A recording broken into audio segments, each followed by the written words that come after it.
resource that Sue mentioned is hosted on learnhit.com. It's learnhit.com. It's all paid by the tax dollars. Feel free to compare all of the slides, all of the video.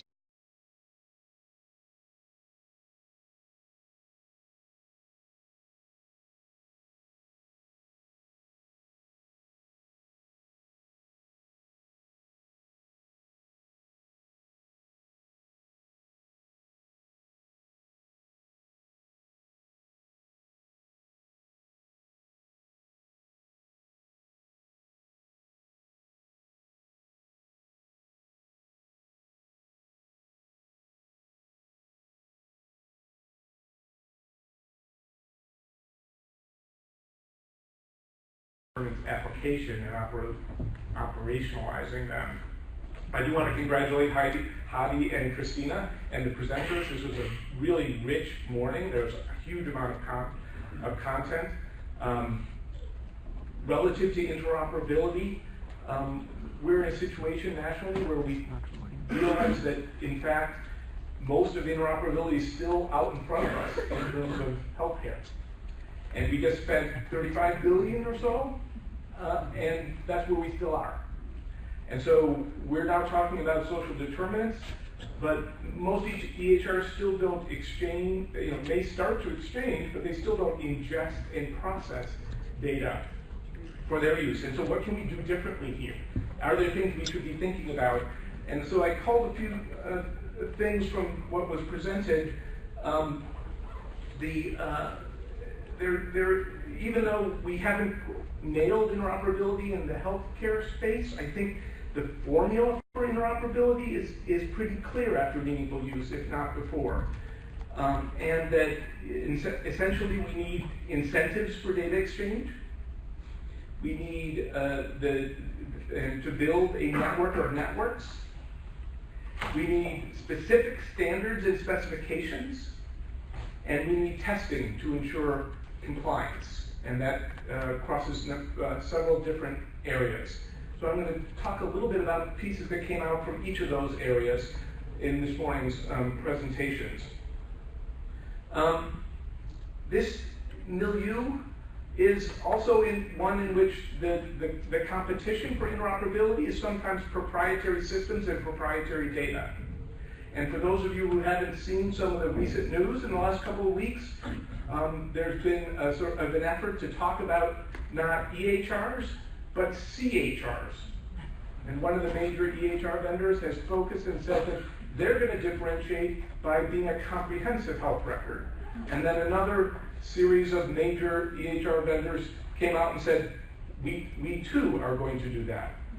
And so I point that out partly because what we have to fight if we're going to get to interoperability for these issues is also to some extent the business models of those who own data and need to exchange the data, not just align it with their own particular business needs. So incentives for exchange and building a network of networks, policies for access. Ross pointed out the fact that there's an issue with the junction of HIPAA and other data governance and policies. And we're just really getting to some of that. There have been discussions in some of those domains, but many more discussions are needed. Marianne talked about her amazing work to make the eHealth exchanges successful and an incubated product from government. And she talked about the DURSA work. It's kind of an unfortunate name she put on the DURSA because it's a little obscure, but that's an inside joke, sorry. But it is a really important component of interoperability, which is getting to the policies that allow for the networks to communicate with other networks. And where are social determinants in that framework? Some of you may have seen that ONC has recently put out for comment activities around the 21st Century Cures Trust Framework and Common Agreement approach. This is very much related to the concepts of the DURSA. And I ask you, where are social determinants on that? Where are we in terms of thinking about the ways that the social determinants data from different data sources and divergent networks can be shared to support the kinds of activities that people talked about this morning? So put your comments in, comment frequently, comment going forward, and trying to put these population needs onto that platform and think about the policies for exchange and how they can be facilitated. Clearly a huge area is data recording and standards. Roland talks about the need for specific standards for what are sometimes diverse and fuzzy data. If clinical data are sometimes not completely specific or have ambiguity in their interpretation, these data are even broader in their potential interpretation. And getting to specifics means a lot of different things. There was a lot of issues with the CCDA for exchange for clinical care because it's not specific. There's ambiguity in it. How do we avoid those issues as we move forward in this space? And how do we get to even greater specificity? Some of you may be familiar with the SEMI effort, which is to develop logic models for how data are stored. The reason for that is when you have a data element, it doesn't necessarily mean you're talking about it in the same way. And all the more reason to think about some of these data in that regard, not just partly because they're coming from different industries at times. And we're thinking about how to apply them to health. That's not always how they were originally recorded or stored. Tanju and Bill talked about the timeliness of data. Bill talked about the sustainability of the data sources. These are all major obstacles out in front of us in terms of getting the data, getting them to the patient level, the block level. Block is a neighborhood block, so that they're available to use for these different purposes. Jason talked about numerator and denominator data. I haven't actually heard that clarity in some of this discussion. Numerator data, the data that come from the patients, denominator data that come from the environment and from population activities, and we need both, and we need to interrelate them both. And then Sarah talked about patient and neighborhood. We can harmonize that vocabulary, but the same concepts going forward. The idea of a common data model obviously can be helpful. As someone who's worked in the interoperability domain and in trying to harmonize standards for some time, I'm going to now tell you a joke that I absolutely hate, which is when you have 7 data models and you harmonize them all, what do you have next? 8 data models. And so I hate that joke for a variety of reasons perhaps, but it is one that's really difficult to grapple with when we think about it. We've tried in the past to work on harmonizing, and how do you instill the policies and approaches that make that 8 it, that or the one, versus just being the 8. And then Ross talked about separating the wheat from the chaff, not his words but mine, in a sea of data, not all of which is valuable. And that's a huge challenge for moving forward in this area. And Roland talked about where the data are to be stored. And are those organizations, and this is another sustainability issue, are those organizations aligned with recording the data that are needed to support these different purposes? And then the need to summarize and to sort those. The final area, just to wave my hand at, is really in the testing area, and testing means a number of different things. As Sarah indicated, it can be about quality measurement and how to measure quality and try to ensure that that's there. And the fact that this is all over the map right now in terms of this domain and area. The fact that NCQA is a voluntary activity, as are most testing activities, and that is not always the best way, or it's challenging to get enforcement in that regard. But then we also have the huge the elephant in the room, which is where certification is coming out of meaningful use.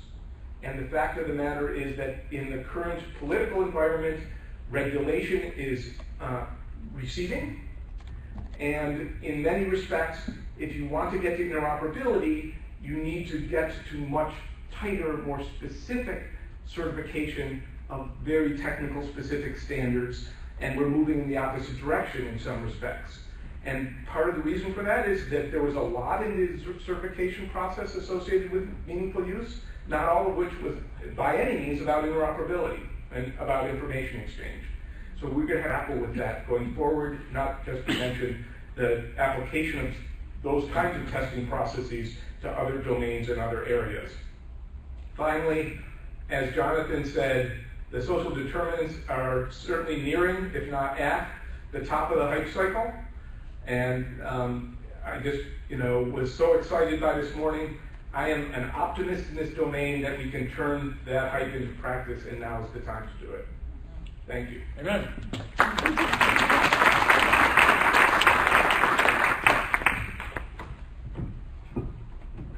Good morning, everyone.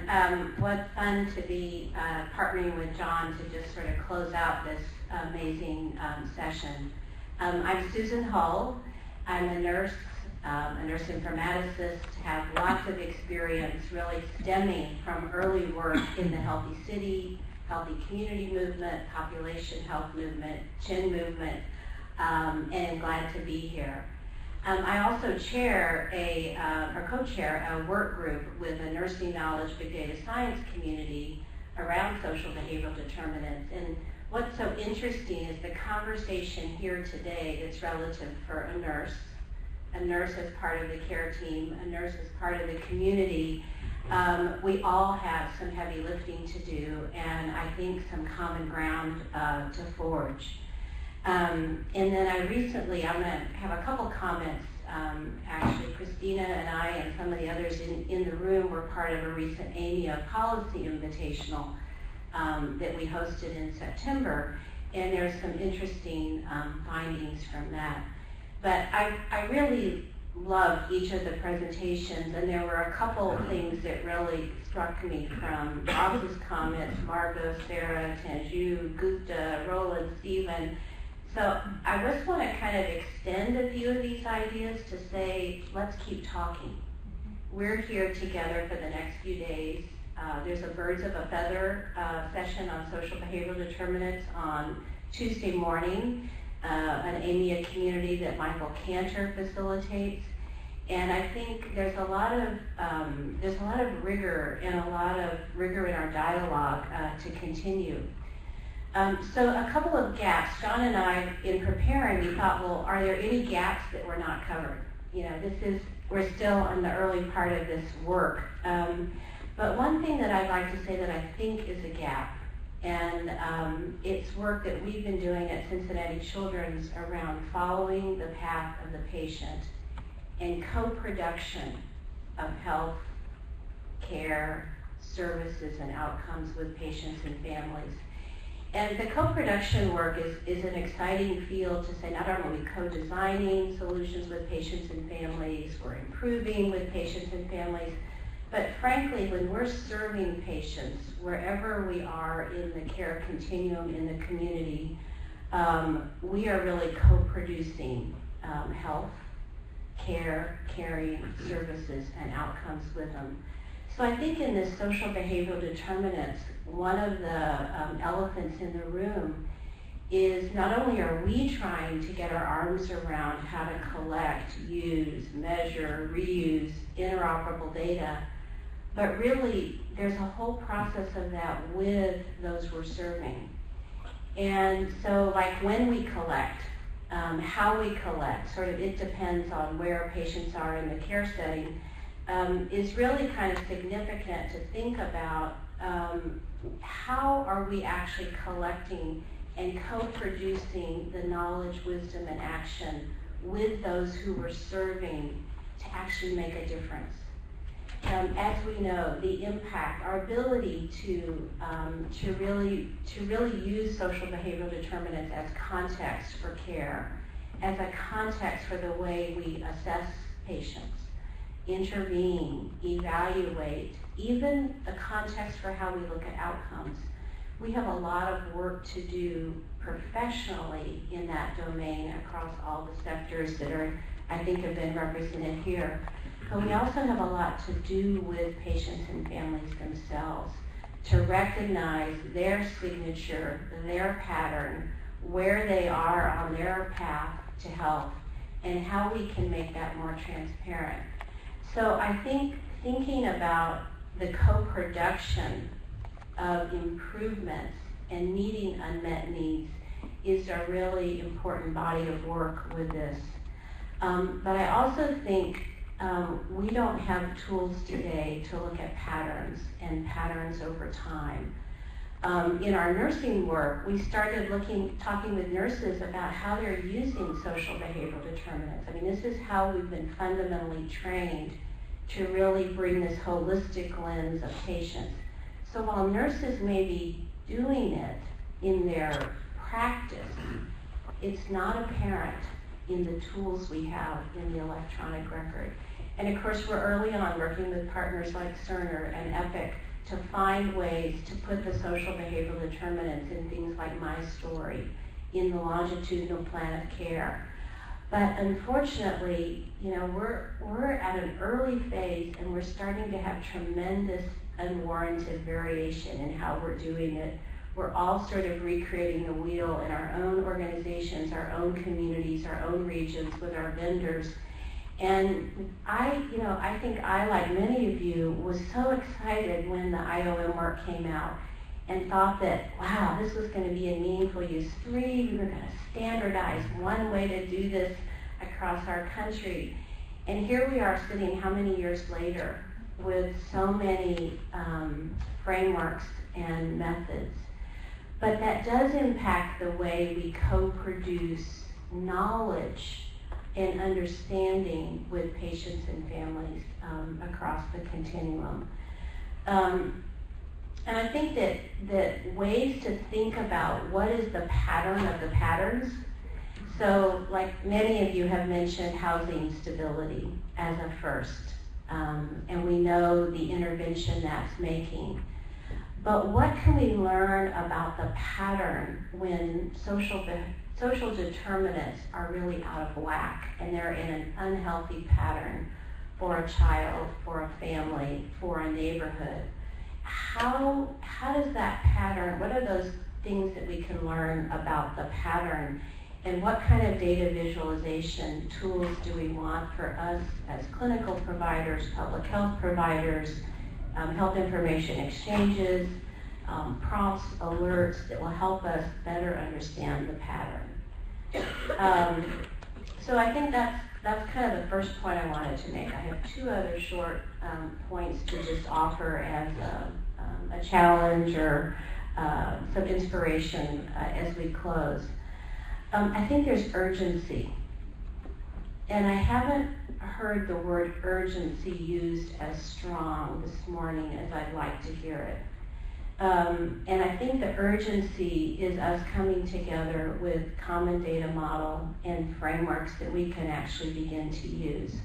So for example, we have things in the interoperability standards advisory about how vendors and developers should be integrating social behavioral determinants. But we all have talked about the mapping. Many of us are doing the work, Sarah, that you talked about at NCQA, mapping all the various frameworks, measures. Well, we've been doing that in a small nursing and big data science work group. We don't all need to be mapping. We can kind of see the various frameworks that are emerging. But the coming together to get some common data models and frameworks, and then understand the practical use in a community. Cincinnati is one of the regions in the country that received the Accountable Health Community Grant. And so again, another framework has emerged from CMS for that innovation grant to measure 5 determinants. The problem on the ground is that participants in the region are willing to participate in the grant, but they're not really willing to let go of frameworks that may have existed 20 and 30 years in special research interest, or in the way they're collecting social behavioral determinants of health in their specialty clinic or in certain practices across the community. And so I think it's also around the second step of harmonizing. How do we do both and?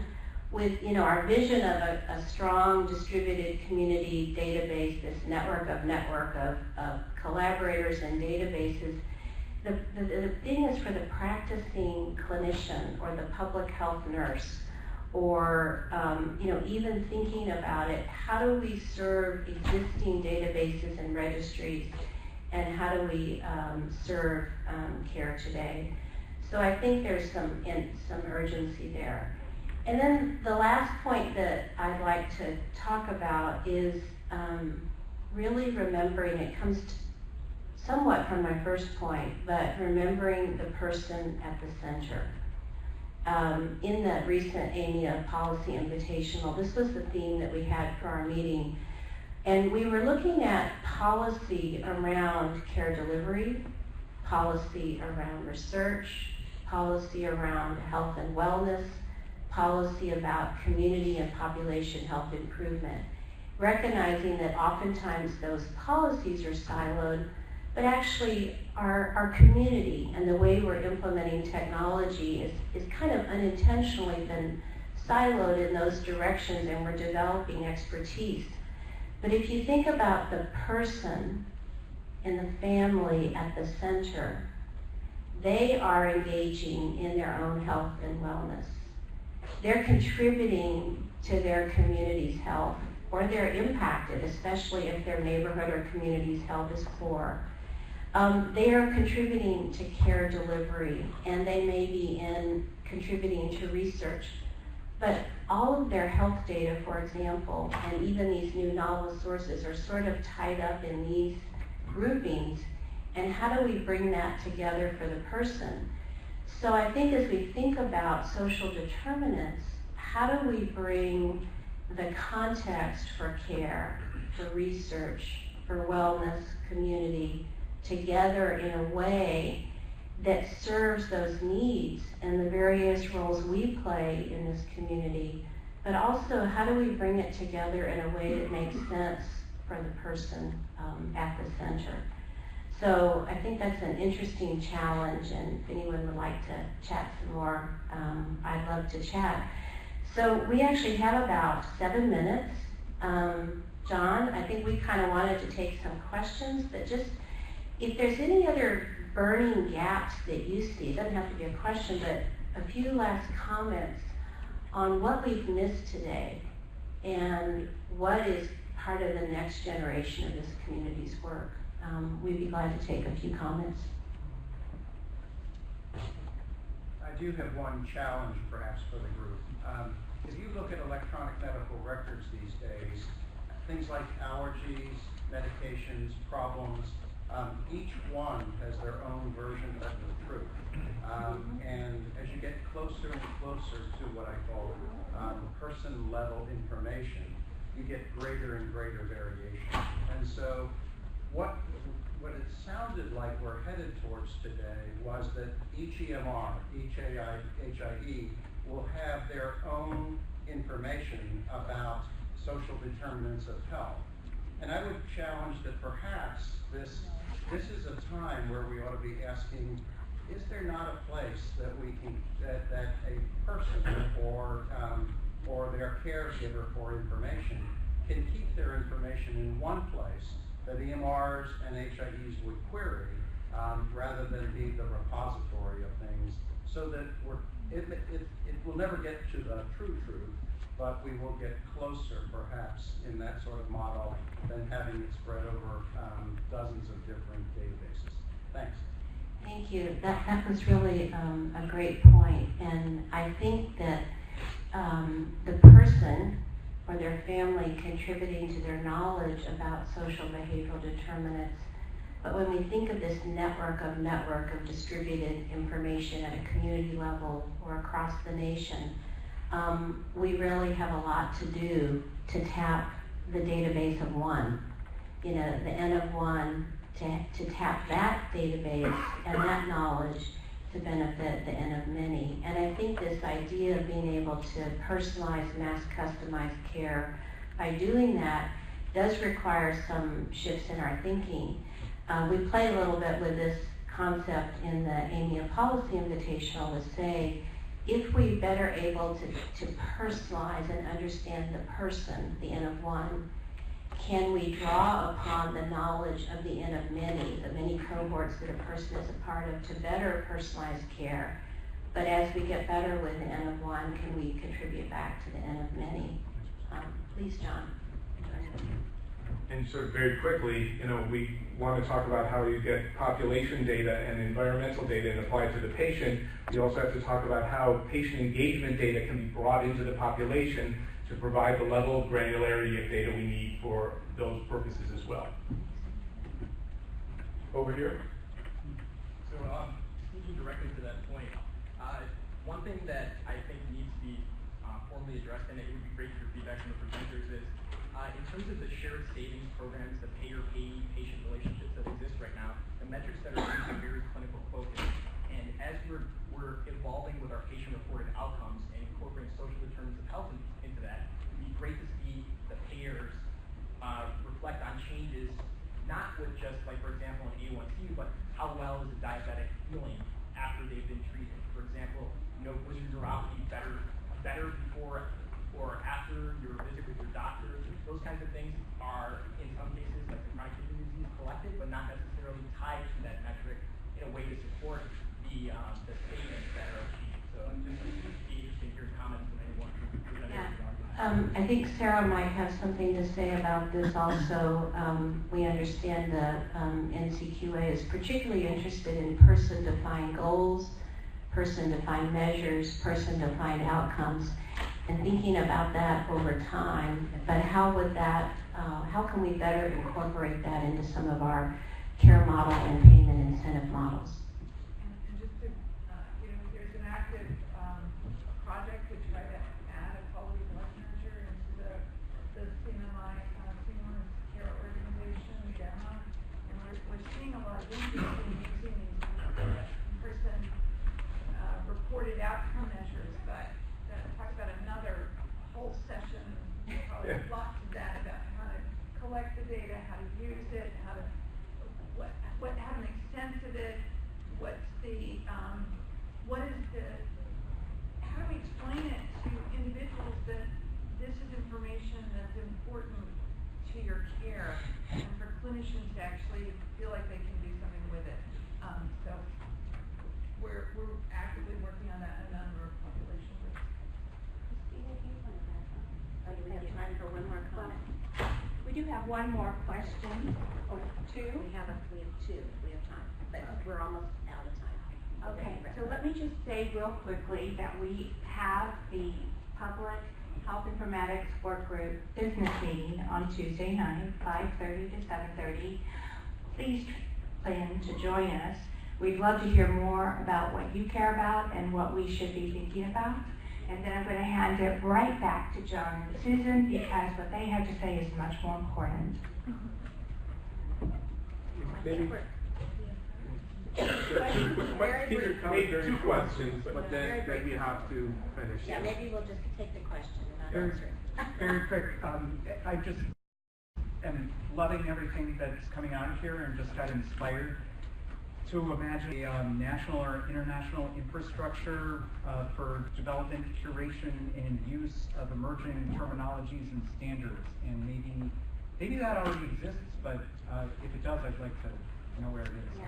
Actually, Don Detmer was at our policy invitational, and he suggested that what if we as a nation invested on an infrastructure nationwide for social behavioral determinants that would be akin to what we invested in EMRs. That work still needs to be thought about, but your inspiration is part of that. One last comment. Yeah, so before population health and population health informatics was sexy, public health was on the ground. And so how do we respect and harmonize the more than 3,000 county health departments or county health department equivalents and the 50 independent republics of this United States in forming a harmonization of this data? Yeah, excellent. Excellent points overall. Here's to 35 billion more. Yeah. Thank you all so much.